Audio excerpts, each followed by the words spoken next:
So the differences in Valiant Adventures from third edition are relatively minor.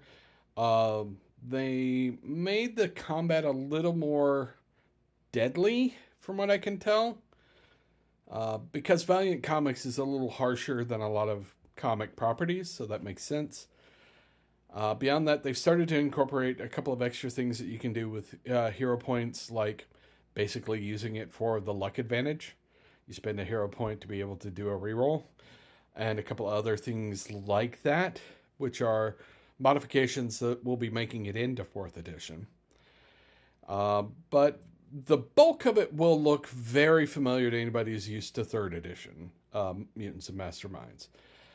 The fourth edition playtest has dropped. You can get the PDF right now.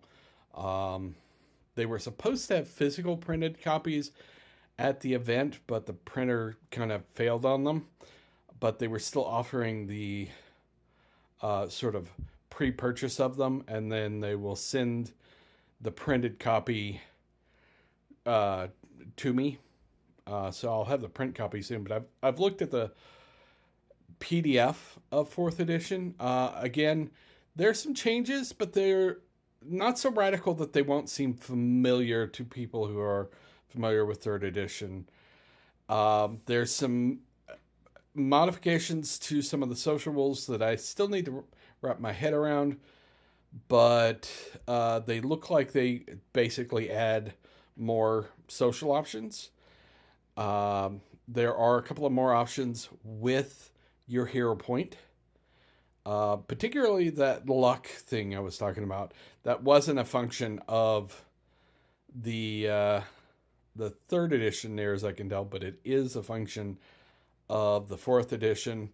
You can still edit a scene. You can do other nifty things with your hero points.